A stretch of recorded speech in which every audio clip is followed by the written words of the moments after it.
Good morning. Jose రావట్లేదు మీకు. నేను ఎంత గట్టిగా చెప్తున్నా చూడండి, నా వాయిస్ని మీరు క్యాచ్ చేయలేకపోతున్నారు. Good morning, good morning. Okay, మా గురువు గారికి ఇస్తున్నాను. థ్యాంక్ యూ రామదాస్ గారు, dynamic young development officer. My dear friends, ఒక్కసారి మీరు చప్పట్లు చరుచుకోండి.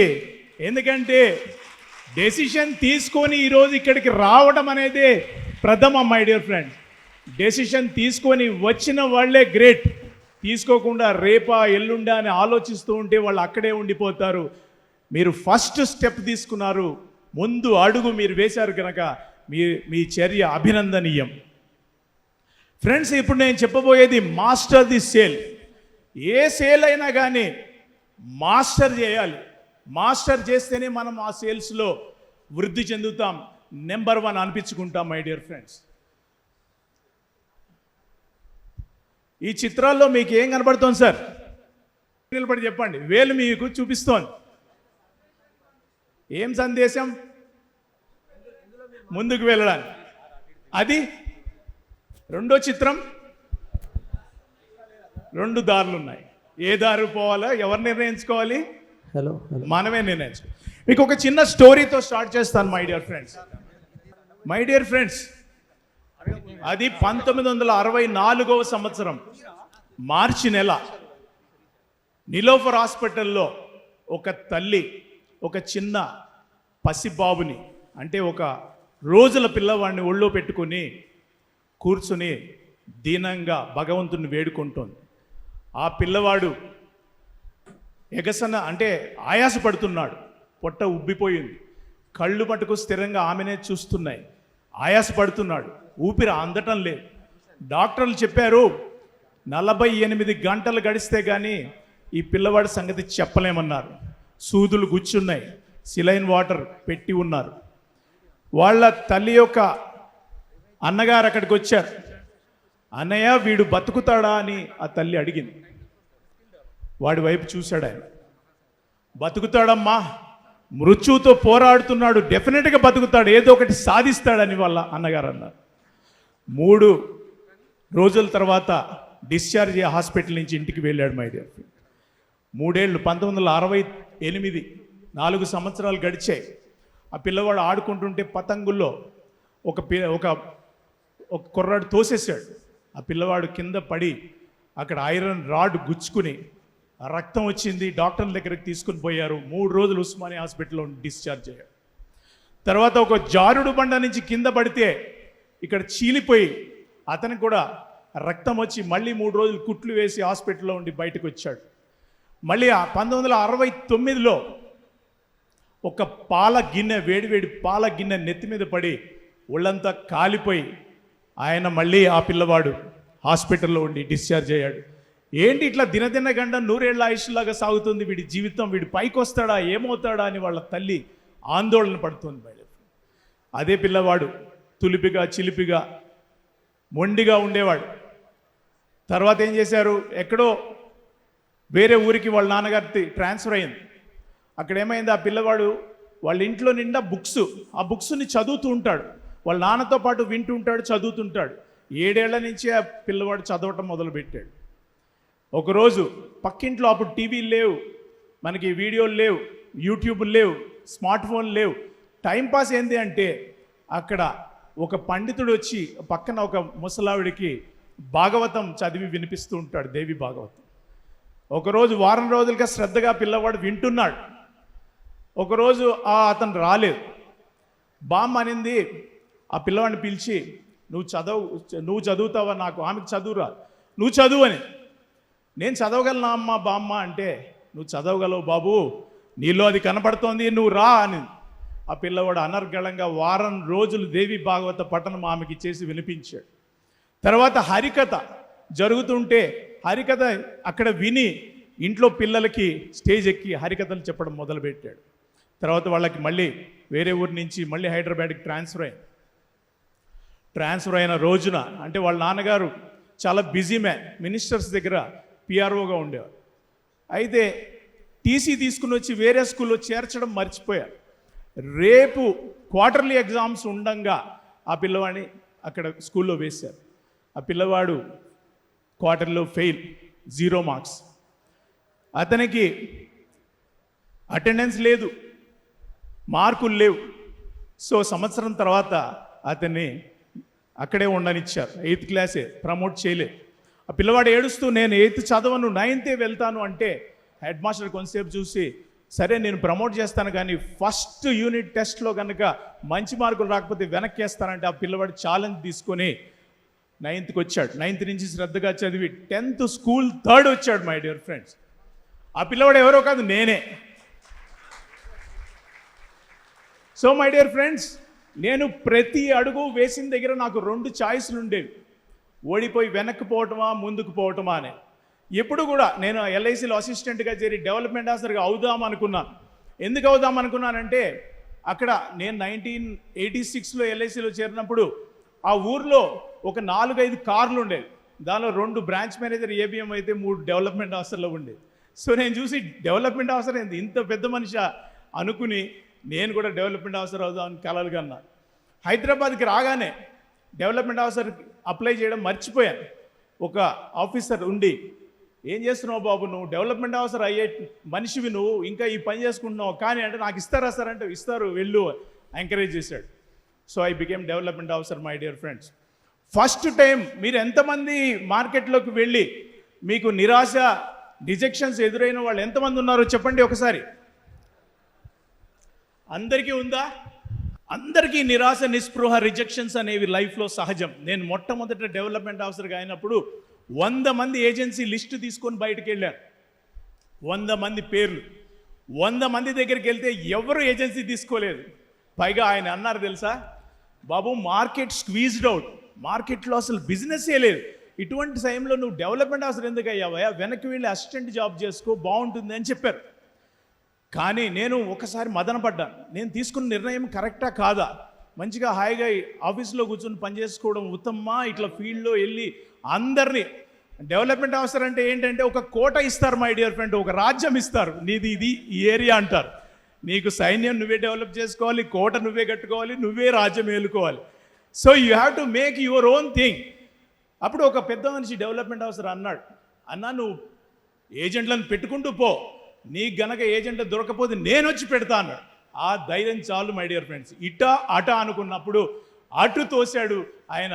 అప్పటి నుంచి 100 మంది ఏజెంట్లను ప్రొబేషన్లోనే పెట్టి కన్ఫర్మ్ అవ్వగలిగాను. మై డియర్ ఫ్రెండ్స్, మనకెప్పుడు జీవితంలో 2 చాయిస్లు ఉంటాయి, ముందుకు పోదామా, వెనక్కి పోదామా అని. పొద్దున్న లేవంగానే మనకి 2 చాయిస్లు ఉంటాయి, ఇంకొంచెం సేపు పడుకుందామా, లేకపోతే మార్కెట్లో వెళ్ళి అనుకున్నది సాధిద్దామా అనేది 2 చాయిస్లు మనవి మై డియర్ ఫ్రెండ్స్. ఈ 2 చాయిస్లో ఏదో ఒకటి మనమే నిర్ణయించుకోవాలి, ఇంకోళ్ళ మీద ఆధారపడడానికి వీలు లేదు మై డియర్ ఫ్రెండ్స్.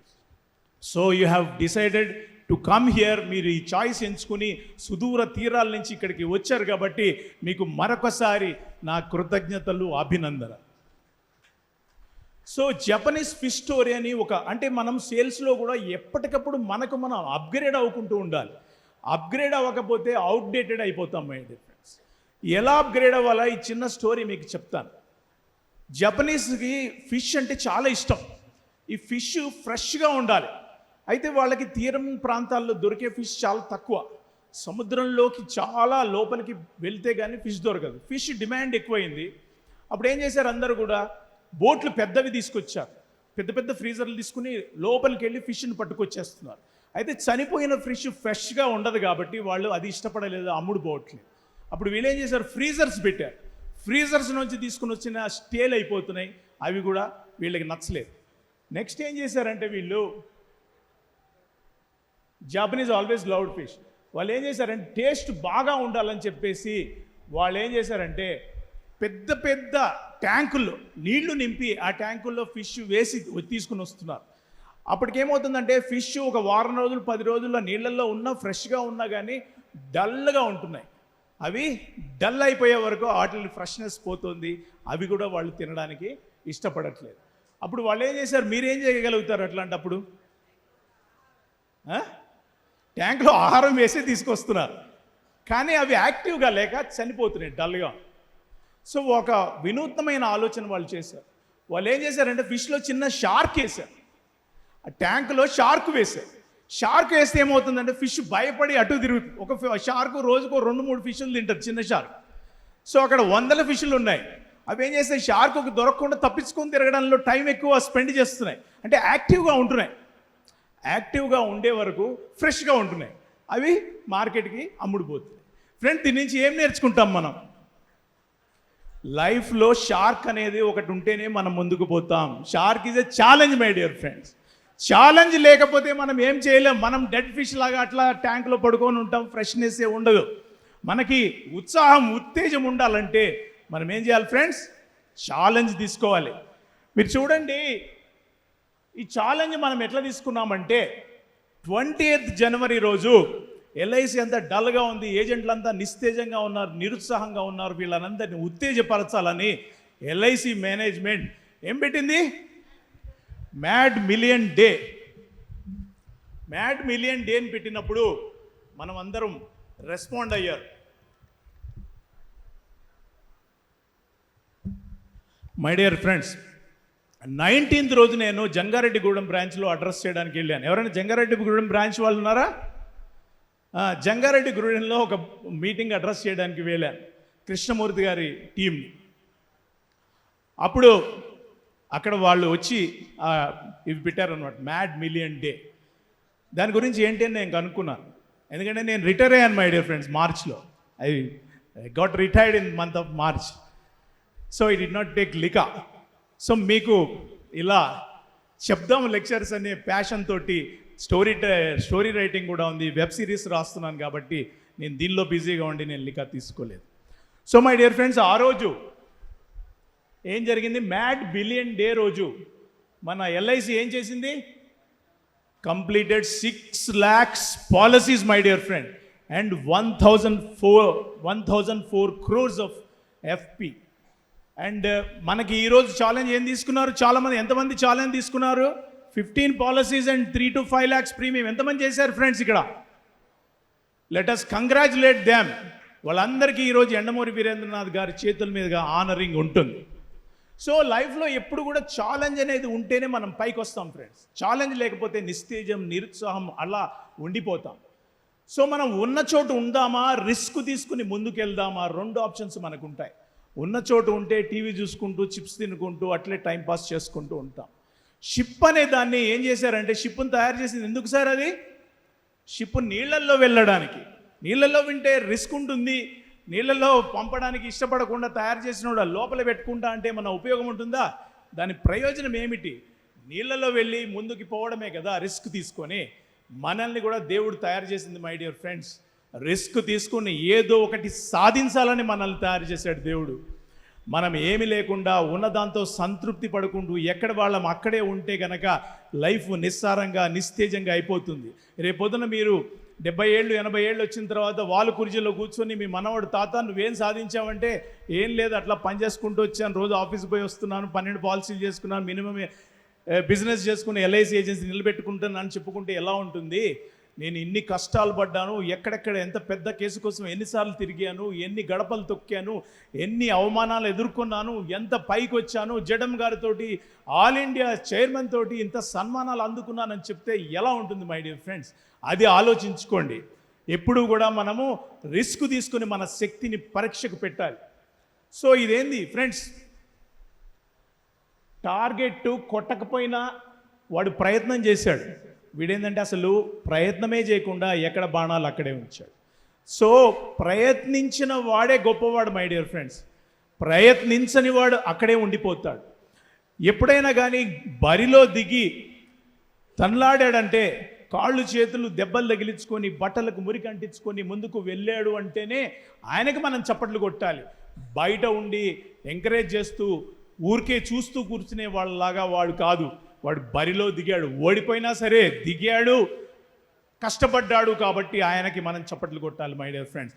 ఈరోజు ఏజెంట్స్ అనేవాళ్ళు అవమానాలు ఎదుర్కోవాలి, తిరస్కరణలు ఎదుర్కోవాలి, నిరాదరణలు ఎదుర్కోవాలి, ఏదన్నా కానీ రిజెక్షన్స్ ఎదుర్కోవాలి. కానీ మార్కెట్లో వెళ్ళాలి. మార్కెట్లో వెళ్ళని ఏజెంటు ఒక్కసారి మీరు గుండెల మీద చెయ్యేసుకొని ప్రశ్నించుకోండి మిమ్మల్ని మీరు సరైన ఎందుకు తీసుకున్నారు ఏజెన్సీ? అసలు ఎందుకు తీసుకున్నారు సార్ ఎవరైనా ఏజెన్సీ? మీరు చెప్పండి సార్. కుటుంబ జీవితము, పిల్లల జీవితము, కారు, బంగ్లా ఉమ్. అవన్నీ బాగా డెవలప్ చేయాలి. అంటే మీరు సొసైటీలో ఎల్ఐసి ఏజెన్సీలోనే చేయగలుగుతారా ఇంకా వేరే దానిలో కూడా చేయగలుగుతారా? వేరేదంటే మా యొక్క ఎలిజిబుల్ ప్రకారంగా దీంట్లో చాలా అవకాశాలు ఉన్నాయి. దీనికి ఒక హద్దు లేదు. సంపాదించుకోవడానికి పెట్టుబడి పెట్టాల్సిన అవసరం లేదు. ఖచ్చితంగా ఎన్ని కోట్లైనా సంపాదించుకోవచ్చు. మీ పేరు? మారుతి. మారుతి గారు, వారికి చప్పట్లు కొట్టండి. నెక్స్ట్ ఎవరైనా చెప్తారా మీరు ఎందుకు ఏజెన్సీ తీసుకున్నారు? ఇక్కడ సార్కి అండి మైక్. ఒక్క నిమిషం, సార్ చెప్పింది మీరు చెప్పండి. వాస్తవంగా మీ పేరు? గణేష్, నాది జనగాం బ్రాంచ్. జనగాం, రైట్, చెప్పండి. సార్ ఫస్ట్ అయితే డబ్బు సంపాదించుకొని ఉన్నత శిఖరాలకు ఎగరాలి. అన్ని రకాలుగా మనం మిగతా వాళ్ళకి ఆదర్శంగా ఉండాలి. సమాజ సేవలో కూడా అందరికీ కలుస్తుంటూ ఉంటాం. కాబట్టి అత్యధికంగా మనము మన కుటుంబం కూడా మంచి ఉన్నత స్థాయిలో చేయడానికి కూడా ఇది ఒక మంచి అవకాశం ఉన్నది. దీనికి లిమిట్ కూడా లేదు, దీనికి టైం బాండ్ కూడా లేదు. కాబట్టి మనం ఫ్రీడంగా చేసుకోవచ్చు అనే కాన్సెప్ట్తో చేరినాం సార్. ఇది good, let us clap for him sir. ఆయన ఇంకొక ఆయన చెప్తానని రెడీగా ఉన్నారు. కూర్మయ్య గారు చెప్పండి.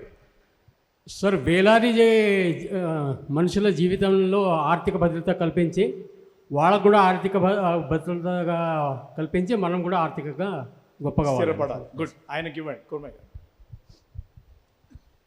సో ఈయన సమాధానం విని మనం విశ్లేషించుకుందాం. అందరికీ ఆర్థిక భద్రత కల్పిస్తూ మన శాలరీని మనమే రాసుకోవచ్చు. గుడ్, ద గొప్ప ఆపర్చునిటీ. గుడ్. అందరి శాలరీని వేరే చైర్మన్స్ కానీ అంటే గవర్నమెంట్ డిసైడ్ చేస్తే మన శాలరీని మనమే డిసైడ్ చేసుకొని అదొక గొప్ప ఆపర్చునిటీగా భావిస్తూ తీసుకున్నాం sir. Thank you sir.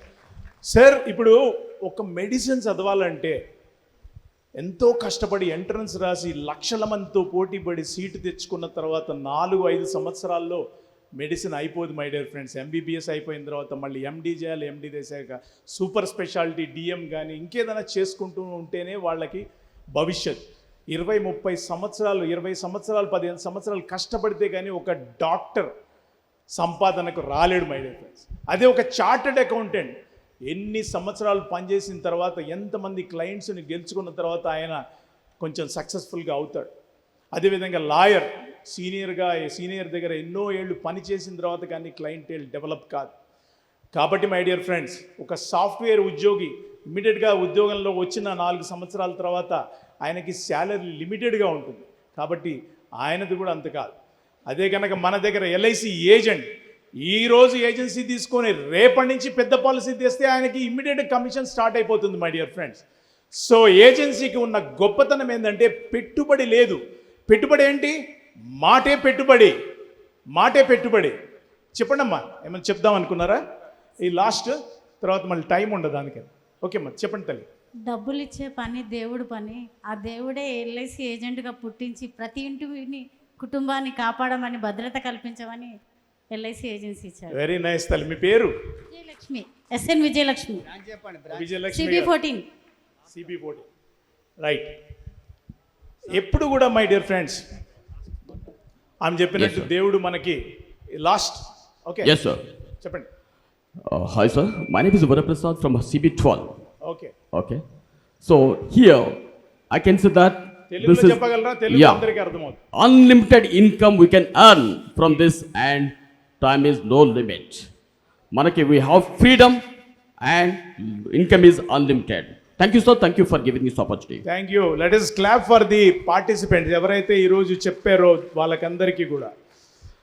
So my dear friends, ఒక మాటనే పెట్టుబడిగా, ఒక మంచితనాన్ని పెట్టుబడిగా పెట్టుకుని ఇతరులకి సహాయం చేద్దామని చెప్పి ఇమ్మీడియట్గా డబ్బు దీనిలో డబ్బే కాదు మై డియర్ ఫ్రెండ్స్, ధనం వస్తుంది, ఐశ్వర్యం వస్తుంది. ఐశ్వర్యం అంటే ఒక డబ్బే కాదు, సంఘంలో పేరు ప్రతిష్టలు ఉంటాయి.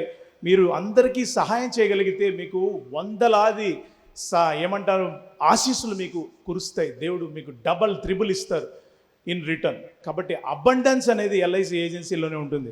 నాకు ఒక్కోసారి అనిపిస్తుంది మై డియర్ ఫ్రెండ్స్, ఇంత కష్టపడి ఎల్ఐసి ఏజెంట్లు బయటకు వెళ్తారు, మార్కెట్లో వెళ్తారు, పొద్దున్న లేచి తయారయ్యి ఎక్కడి పోదాము, ఎవరెవరి దగ్గరికి పోదాము అని చెప్పి మనం పోతూ ఉంటాం. పోయిన చోటల్లా రిజెక్షన్స్, అవమానాలు, అవహేళనలు ఎన్నెన్నో దొరుకుతుంటాయి మనకి. కానీ వీటిని అన్నిటినీ లెక్క చేయకుండా మనం మార్కెట్లో వెళ్ళి బిజినెస్ చేస్తున్నాం కదా. ఎంతమంది ఎల్ఐసి, నేను వందలాది మంది ఏజెంట్స్ని రిక్రూట్ చేశాను మై డియర్ ఫ్రెండ్స్. కొంతమందే మిగిలారు పాల మేగడలాగా, చాలామంది వెళ్ళిపోయారు.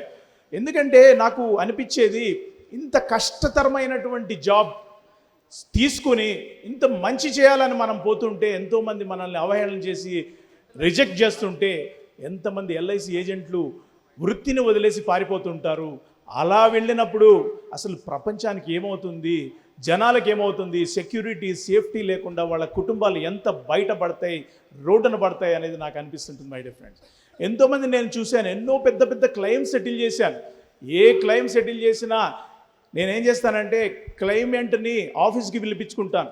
క్లైమెంట్ని ఆఫీస్కి పిలిపించుకొని క్లెయిమ్ ఇచ్చేటప్పుడు అడుగుతాను, అమ్మా మీ ఈ ఏజెంట్ని తెలుసా నీకు అంటాను. చాలాసార్లు వచ్చాడండి ఏజెంట్, 20-30 సార్లు మా ఇంటికి వచ్చాడు. ఇప్పుడు 15 లక్షల పాలసీ క్లెయిమ్ మీకు ఇస్తున్నామమ్మా, మీ హస్బెండ్ చనిపోయాడు, ఈ 15 కాకుండా 1 కోటి రూపాయలు ఉంటే మీకు సంతోషమా అంటే, అంతకన్నా ఏముంటుంది సారు, ఈయన చెప్పాడు 50 లక్షల పాలసీ చెప్పాడు, కానీ మా వారే తీసుకోలేదండి 15 లక్షలు. మాకేంది, ఆయన ఫైనాన్స్ బిజినెస్ చేస్తాడు, డబ్బులు ఉన్నాయి, సొంత ఇల్లు ఉంది అనుకున్నాడు. కానీ చనిపోయిన తర్వాత ఆయన ఫైనాన్స్ బిజినెస్ ఎవరైతే ఎవరికైతే ఆయన అప్పులు ఇచ్చాడో వాళ్ళు ఎవరు కూడా మేము తీర్చేసామమ్మా, ఏమి బాకీ లేదన్నారు. ఆయన ఇవ్వాల్సిన వాళ్ళు మాకు ఇవ్వండి అని కూర్చున్నారు. ఆమె దగ్గర ఏం మిగలేదు. ఈ 15 లక్షలే ఆసరా, ఈ 15 లక్షలతోటి పిల్లల్ని చదివించుకోవాలి. ఇలాంటి కుటుంబాలు ఎన్నెన్నో. ఒక కుటుంబంలో చూశాను మై డియర్ ఫ్రెండ్స్, ఒక ఆమె, వాళ్ళు మంచిగా జూబ్లీ హిల్స్లో ఒక మంచి ఇంట్లో రెంట్కుంటున్నారు, పెద్ద ఇంట్లో, 3 బెడ్రూమ్ హౌస్, నైస్ ప్లేస్, వాళ్ళు మంచి రిచ్. అక్కడ ఏం స్కూల్ అది, డిఆర్ఎస్ స్కూలా ఏదో ఉంది కదా, డిఆర్ఎస్ పబ్లిక్ స్కూల్ ఏదో సమ్ ఇంటర్నేషనల్ స్కూల్ ఉంది అక్కడ. దానిలో పిల్లలు చదువుతున్నారు. సడన్గా హస్బెండ్ చనిపోయాడు, ఇన్సూరెన్స్ లేదు. ఆయన తీసుకున్నది ఈఎంఐ కట్టాలి, ఇంకా చాలా కట్టాలి. ఆమె ఉద్యోగం చేయట్లేదు. ఆమె ఇల్లు వదిలేసి అద్దెకిచ్చుకొని ఈఎంఐ కట్టుకోవడానికి ఇంకెక్కడికో మలక్పేటకో ఎక్కడికో షిఫ్ట్ అయ్యి చిన్న ఇంట్లోకి షిఫ్ట్ అవ్వాల్సిన అవసరం, పెద్ద స్కూల్లో ఫీజులు కట్టలేక చిన్న స్కూల్కి పిల్లవాడిని షిఫ్ట్ చేయాల్సిన అవసరం. ఇటువంటివన్నీ ఎందుకు వస్తాయి మై డియర్ ఫ్రెండ్స్? కేవలం మన ఏజెంట్ని రిజెక్ట్ చేసినందుకే ఆయనకి అటువంటి పరిస్థితి సంభవిస్తుంది. మై డియర్ ఫ్రెండ్స్, ఎప్పుడన్నా కానీ మనకు రిజెక్షన్ ఎదురైనప్పుడు మీరు ఏం చేస్తారు? నో అని ఎవరన్నా చెప్పారంటే మీరు ఏం చేస్తారు? మైక్ ఇవ్వండి సరంగపల్లి గారు. ఇక్కడ ఎవరన్నా మీకు రిజెక్ట్ చేశారనుకోండి, ఇక్కడ మీకు నో అని చెప్పాడు ఒక కస్టమర్, ఏం చెప్తారు మీరు? హ్యాపీగా ఫీల్ అవుతాను సార్. హ్యాపీగా ఫీల్ అవుతారు, నిరాశ పడరు. ఎలా వెళ్తారు? ఇంక వెళ్ళిపోతారు అక్కడి నుంచి. ఓకే థ్యాంక్ యూ అని చెప్పి వెళ్ళిపోతాను. మీరండి? సార్ నా ఎక్స్పీరియన్స్ ఏంటంటే, పాలసీ వాళ్ళ దగ్గర పోయినప్పుడు నో అన్నప్పుడు కూడా ఇతను నేను వదిలిపెట్టొద్దు అనే కాన్సెప్ట్లో నేను పనిచేశాను సార్. మళ్ళీ వెళ్ళాను అట్లా. నా క్యారియర్లో నో అన్న పాలసీని ఇప్పటివరకు వదిలిపెట్టలేదు సార్ నేనైతే. ఆ రకంగా పాలసీ. ఎవరన్నా ఏమైనా చెప్తారా? ఇంకోటి నేను లాస్ట్ నేను చెప్తాను అసలు ఏం చెప్పాలా అని. సార్ నెక్స్ట్ ఆపర్చునిటీ అని అంటాం sir. Good, next opportunity. No is next good, nice. అందరూ ముగ్గురు బాగా చెప్పారు. అందరికి చప్పట్లు కొట్టండి ఒకసారి. ప్రపంచంలో ఎప్పుడు కూడా నో అనేది లేకుండా సేల్ జరుగుతుందా ఫ్రెండ్స్? నో అనేది వినకుండా ఎవరన్నా ఉంటారా? ప్రతి వ్యక్తి, ప్రతి ఏజెంట్, ప్రతి సేల్స్మెన్, ప్రతి మెడికల్ రిప్ ఎవరైనా కానీ సేల్స్లో ఉన్న ప్రతి ఒక్కళ్ళు నో అనేదే వింటారు. సో నో అనేది రాగానే డిజెక్ట్ అయిపోయి రిజెక్షన్ని కుంగిపోయి వెనక్కి వెళ్ళిపోతే మనం సేల్స్ జాబ్ చేయలేం మై డియర్. నేను ఒకటి చెప్పాను, మన మిత్రులందరికీ చెప్తూ ఉంటాను, మా ఏజెంట్ మిత్రులందరికీ చెప్తాను, నో అనగానే మీరు ఏం చేయాలంటే, thank you very much sir no అన్నారు, కానీ మీరు నో అనడానికి 3 కారణాలు చెప్పగలరా? 3 కారణాలు చెప్పగలరా? ఎందుకంటే నా ఎడ్యుకేషన్ పర్పస్ సార్, నేనేమన్నా తప్పు చేశానో తెలుసుకోవడానికి. నేను మా ఆఫీసర్ అడుగుతాడు, ఎందుకు రిజెక్ట్ చేశాడు, తెలుసుకోకుండా ఎలా వచ్చావా నువ్వు, ఎందుకు రిజెక్ట్ చేశాడు? 3 కారణాలు చెప్పగలరా? అడగండి. ఎలా ఉంది ఫ్రెండ్స్? చెప్తారా వాళ్ళు? అప్పటిదాకా ఆలోచించరు, నో అని వెనక్కి పంపించేస్తారు. కానీ మీరు ఎప్పుడైతే 3 కారణాలు చెప్పగలరా అంటే వాళ్ళు ఆలోచిస్తారు. ఎందుకు రిజెక్ట్ చేశాను? నెంబర్ 1 డబ్బు లేకపోవచ్చు అని చెప్తాడు, సార్ నా దగ్గర బడ్జెట్ లేదని. ఫ్రెండ్స్ 3 కారణాలు అడగాలి. రాసుకున్నారా? నో అనగానే ఏం చేయాలి? నో అనగానే ఏం చేయాలి? 3 రీజన్స్ అడగాలి మై డియర్ ఫ్రెండ్స్. రాసుకోండి. ఎప్పుడన్నా ఎవరన్నా నో అని రిజెక్ట్ చేశారనుకోండి మిమ్మల్ని, ఎంబడే మీరు చేయాల్సిన పని 3 కారణాలు అడగాలి. ఎందుకు రిజెక్ట్ చేశారు? పాలసీ బాగాలేదా, సంస్థ నచ్చలేదా, ఇదివరకే మన చేదు ఏమన్నా ఉన్నా ఏమంటారు అనుభవాలు, చేదు అనుభవాలు ఉన్నాయా, బ్యాడ్ ఎక్స్పీరియన్సెస్ ఉన్నాయా, నేను నచ్చలేదా, నేను చెప్పే పద్ధతి నచ్చలేదా, లేకపోతే మీకు పాలసీ నచ్చలేదా, లేకపోతే మీ బావమరిది ఏజెంటా, ఇలా రకరకాల కారణాలు ఉంటాయి మై డియర్ ఫ్రెండ్స్. మీరు అడిగారంటే ఆయన ఆలోచన చేస్తాడు. నో అనగానే వెళ్ళిపోతే మనకు అక్కడ ఆపర్చునిటీ ఉండదు, మళ్ళీ వెళ్ళినా అదే సమాధానం వస్తుంది. కాబట్టి మీరు ఆయన్ని ఆలోచింపజేయాలి. ఎప్పుడు కూడా కార్కి ఇన్సూరెన్స్ అవసరమా ఫ్రెండ్స్? అవసరమా? కార్కి అవసరం లేదు ఫ్రెండ్స్, ఓనర్కి అవసరం కదా. కార్కి ఇన్సూరెన్స్ అవసరం లేదు, ఓనర్కి మాత్రమే అవసరం. ఇన్సూరెన్సు ఎవరికి అవసరం? వ్యక్తికి అవసరం లేదు, కుటుంబానికి అవసరం ఫ్రెండ్స్. ఆయనకి చెప్పాలి, కార్కి ఇన్సూరెన్స్ అవసరం లేదు సార్, మీకు అవసరం. మీకు ఇన్సూరెన్స్ అవసరం లేదు సార్, మీ కుటుంబానికి అవసరం. మీ కుటుంబం కోసం మీరు ఇన్సూరెన్స్ తీసుకోవాలి సార్ అని చెప్పాలి మీరు. అప్పుడే వాళ్ళ మనసులో అది ఇంప్రెషన్ క్రియేట్ చేయగలుగుతారు మై డియర్ ఫ్రెండ్. ఇప్పుడు కూడా చాలామంది మనం హెల్ప్ తీసుకోవాలి, వేరే వాళ్ళతో హెల్ప్ తీసుకోవాలి, డెవలప్మెంట్ ఆఫీసర్ హెల్ప్ తీసుకోవాలి. ఎప్పుడు కూడా ఒకళ్ళ వెనక ఉంటేనే, కొంతమంది డెవలప్మెంట్ ఆఫీసర్ లేనిది క్యాన్వాసింగ్ బోర్డు, అట్లాంటి వాళ్ళు ఉన్నారా ఇక్కడ? డెవలప్మెంట్ ఆఫీసర్ సపోర్ట్ లేకుండా చేసేవాళ్ళని అందరూ let us clap for them my dear friends. సహాయం అనేది కొంచెం కొంచెంగా ఇస్తే మొక్క ఎదుగుతుంది.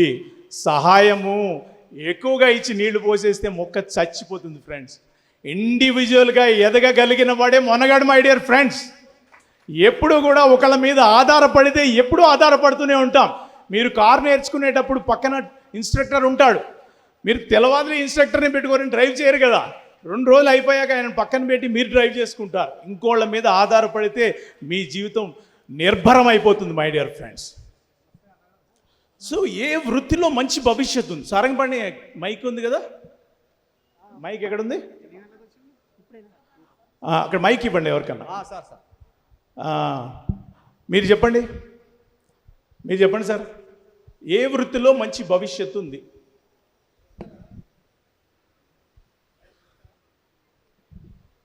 ఎవరు చెప్పగలరు?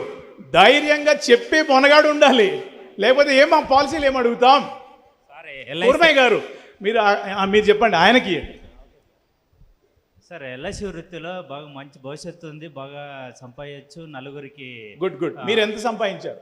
సార్ ఇప్పుడు 30 lakhs సంపాదించినాను సార్. గుడ్. 5 కోట్లు సంపాదించే వ్యక్తి ఉన్నాడు తెలుసా మీకు? అవును సార్. ఎందుకని తేడా? అవును సార్.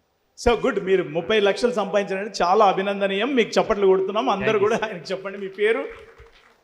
ఓకే, ఇంకెవరన్నా అక్కడ ఏ వృత్తి మంచిది సార్? రియల్ ఎస్టేట్ వ్యాపారమా, లేకపోతే ఎల్ఐసి వ్యాపారమా, లేకపోతే ఏ వ్యాపారం గొప్పది? ఎల్ఐసి వ్యాపారమే గొప్పది సార్. గుడ్. ఆయనకి చెప్పట్ల పేరు నరేష్ గారు. వారికి ఇచ్చేయండి మైకు. ఫ్రెండ్, నేను చెప్పేది లాస్ట్ ఆన్సర్. సార్ నేను కరీంనగర్ బ్రాంచ్ 1 సార్. నా పేరు గోపాల్ రెడ్డి. చెప్పండి. ఏ వృత్తి అంటే లేదు సార్, మనం చేసుకుంటా పోతే ఏ వృత్తిలో అయితే వర్క్ ఎలా దొరుకుతుందని చేసుకుంటూ పోయి కష్టపడితేనే ఏ వృత్తిలో ఉందా అని తెలుస్తుంది. నెంబర్ 1 ఉంటుందని let us give him a big clap. Good answer. ఎప్పుడు మై డియర్ ఫ్రెండ్స్, ఏ వృత్తిలోనూ గొప్పతనం లేదు. రియల్ ఎస్టేట్ ఏజెంట్లు 100 మంది, 1000 మంది, లక్షల మంది ఉంటారు, ఒక్కడే మొనగాడు ఉంటాడు. ఎల్ఐసి ఏజెంట్ లక్షల మంది ఉంటారు, ఒక్కడే మొనగాడు ఉంటాడు. నెంబర్ 1 ఒకడే ఉంటాడు. ఏ వృత్తి, వ్యాపారం ఏదైనా తీసుకోండి, నెంబర్ 1 ఒకడే ఉంటాడు. ఎందుకని ఉంటాడంటే వృత్తిలో ఏ గొప్పతనం లేదు, వృత్తిని నిర్వహించే వాడి చేతిలో ఉంది మై డియర్ ఫ్రెండ్స్. ఆ వృత్తిని ఎలా నడుపుతున్నాడు అనే వ్యక్తి మీదనే ఆధారపడి ఉంటుంది. కాబట్టి వృత్తిలో ఏమి లేదు. Future lies in the hands of the person who runs the job చేసే వ్యక్తి మీదనే ఆధారపడి ఉంటుంది. కాబట్టి వృత్తులు ఏమీ లేదు. మన జాబ్లో మనం నిష్ణాతం అవ్వాలి, మన జాబ్లో నెంబర్ 1 అవ్వాలని చెప్పి మనకి తపన ఉండాలి, ప్యాషన్ ఉండాలి. అప్పుడే మనం ఏదైనా సాధించగలం. అసలు సంపదని ఎవరు సృష్టిస్తారు? ఒక రైతు సృష్టిస్తాడా? ఒక పారిశ్రామికవేత్త సృష్టిస్తాడా? ఎవరు సృష్టిస్తారు మై డియర్ ఫ్రెండ్స్? ఎవరైనా ఆన్సర్ చెప్పగలరా? అక్కడ ఎవరైనా రెడీగా లేచి నిలబడగలిగితేనే గొప్పవాళ్ళు. చెప్పండి మేడం. అందరూ సంపాదించగలుగుతారు అన్ని వృత్తులలో. వృత్తి కాదు నేను అడిగింది, సంపదలు సృష్టించే వ్యక్తులు, ఏ వ్యవస్థలు సంపదలను సృష్టిస్తాయి? బిజినెస్. Okay, good answer. ఎప్పుడు కూడా మై డియర్ ఫ్రెండ్స్, ఒక సైంటిస్ట్ ఒక గొప్ప ఆవిష్కరణ చేశాడంటే దానికి సేల్స్ మ్యాన్ లేకపోతే ఎవ్వరు కొనరు మై డియర్ ఫ్రెండ్. ఒక రైతు పంటలు పండించాడంటే మార్కెటింగ్ చేసేవాళ్ళు లేకపోతే ఎవరు కొనరు మై డియర్ ఫ్రెండ్స్. ఒక బిల్డర్ ఇల్లు కట్టాడంటే మార్కెటింగ్ ఫోర్స్ లేకపోతే ఎవరు ఏం సాధించలేరు మై డియర్ ఫ్రెండ్స్. ఎల్ఐసి ఇంత పెద్ద ఆర్గనైజేషన్ ఉన్నా ఏజెంట్లు లేకపోతే ఎవరు ఏం సాధించలేరు. కాబట్టి sales people are number 1 in the world. Sales people లేకపోతే ప్రపంచం ఆగిపోతుంది. పాల ప్యాకెట్, పేపర్ దగ్గర నుంచి పెద్ద పెద్ద యుద్ధ ట్యాంకుల దాకా ఏదైనా కానీ సేల్స్ పీపులే ప్రపంచాన్ని నడుపుతున్నారు. సేల్స్ పీపుల్ కనుక ఆపేస్తే కనుక ఎక్కడ ట్యాక్సులు పే చేయబడవు, మన రోడ్లు నిర్మించబడవు, ఏది జరగదు మై డియర్ ఫ్రెండ్స్. ప్రపంచంలో ప్రభుత్వానికి ఖజానా ఖాళీ అవుతుంది. Sales men are contributing to the coffers of the governments. కాబట్టి సేల్స్ వృత్తిలో ఉన్న మనమందరూ అభినందించుకోవాలి మై డియర్ ఫ్రెండ్. చప్పట్లు కొట్టి ఒక్కసారి గట్టిగా మిమ్మల్ని మీరు అభినందించుకోండి. సేల్స్ మెన్ అందరూ గొప్పవాళ్లే అని మనం అనుకుంటున్నాం. ఒక ప్రోడక్ట్ని చూపించి అమ్మగలిగిన వాడు సేల్స్ మ్యాన్. ఏమీ ప్రోడక్ట్ చూపించకుండా ఒక ప్రామిస్ని చూపించి అమ్మగలిగేవాడు LIC sales man my dear friend. మనం ఏం అమ్ముతున్నాం? ఒక ఎల్ఐసి, ఒక ప్రామిస్ని చూపించి మనం అమ్మగలుగుతున్నాం. మీకేదైనా జరిగితే మేము ఇది ఇస్తామని ఒక అష్యూరెన్స్ చేసి మనం అమ్మగలుగుతున్నాం. కాంట్రాక్ట్ని చూపించి అమ్మగలుగుతున్నాం. కాగితాన్ని చూపించి మనం అమ్మగలుగుతున్నాం. ఇది అమ్మాలంటే ఎంత కష్టం మై డియర్ ఫ్రెండ్. ఎంత ట్రస్ట్ ఉండాలి, ఎంత నమ్మకం ఉండాలి మీ మీద, ఎంత ఆనెస్టీతో మీరు ఉంటే అతను నమ్మి మీకు ఈ ప్రామిస్ని ఆనర్ చేద్దాం అనుకుంటారు. ఆ సంస్థ గురించి ఎంత మంచి అభిప్రాయం ఉంటే అతను తీసుకుంటాడు పాలసీ. ఈ మధ్య కొత్తగా ఒక బుక్ చదివాను my dear friends. Private insurance కంపెనీలు in foreign country deny, defend, delay అని 3 సూత్రాలు అనుసరిస్తారు. అంటే పాలసీ హోల్డర్ క్లెయిమ్ పెట్టంగానే డిలే చేసేస్తారు. డిలే చేస్తే ఏమవుతుంది? స్లోగా మర్చిపోతారు, క్లెయిమ్కి రారు, తిరిగి అలసిపోయి అక్కడ వదిలేస్తారు. డినై చేస్తారు. డినై ఏంటంటే ఏదో మనం కొన్ని సందర్భాలు చూసాం.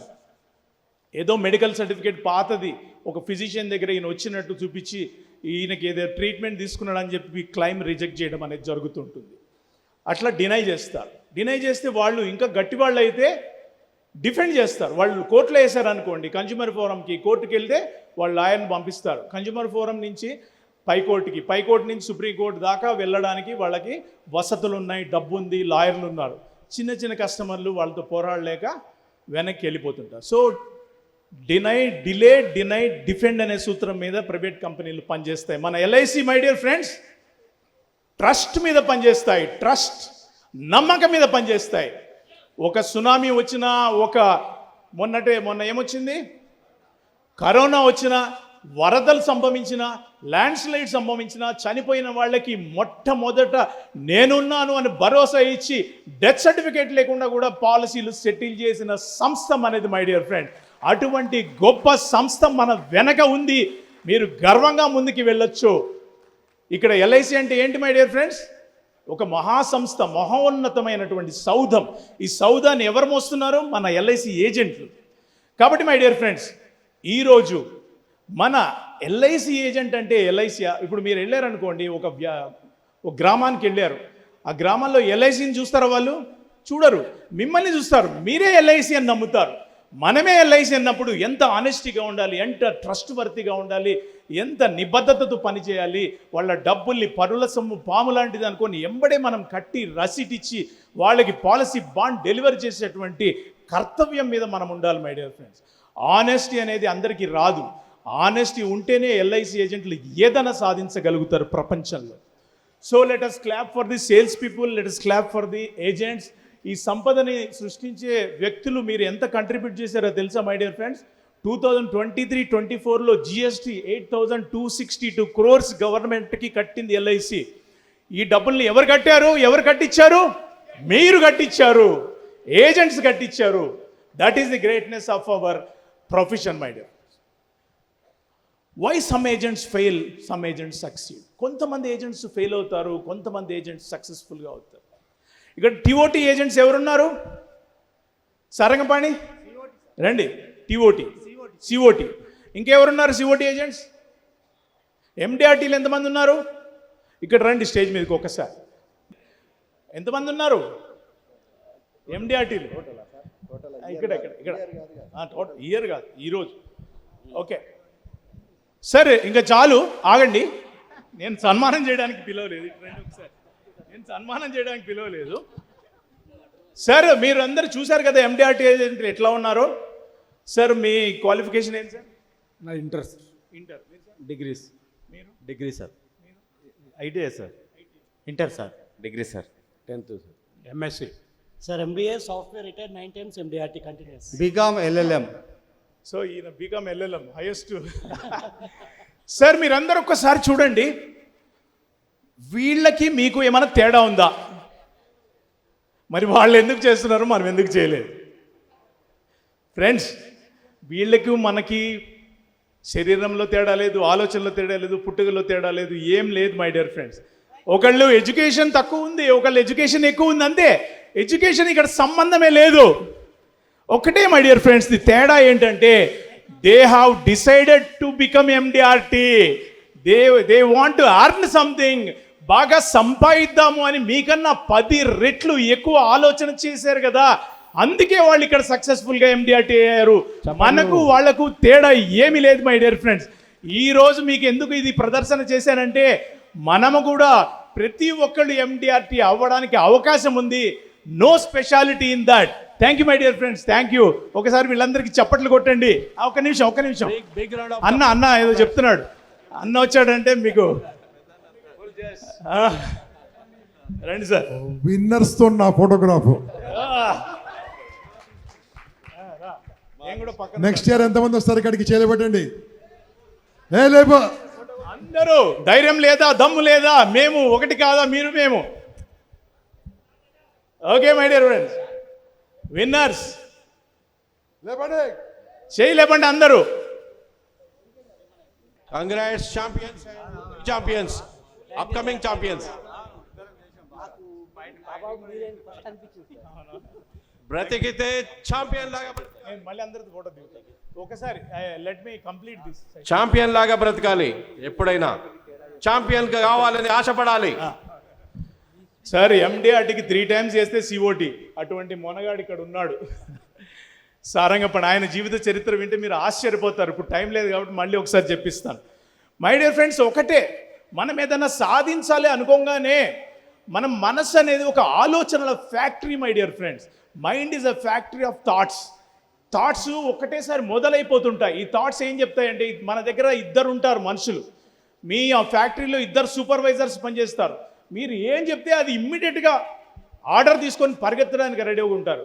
ఎవరో తెలుసా మై డియర్ ఫ్రెండ్స్? ఒక ఆయన పేరు విన్నర్, ఇంకొక ఆయన పేరు లూజర్. వీళ్ళు ఎఫిషియెంట్ మేనేజర్స్ అన్నమాట మీ దగ్గర పనిచేసే ఫ్యాక్టరీలో. మీరు కనుక నేను ఎండిఆర్టీ చేయగలుగుతాను అనుకున్నారనుకోండి, విన్నర్ అనేటువంటి యాక్టివ్ అయిపోతాడు.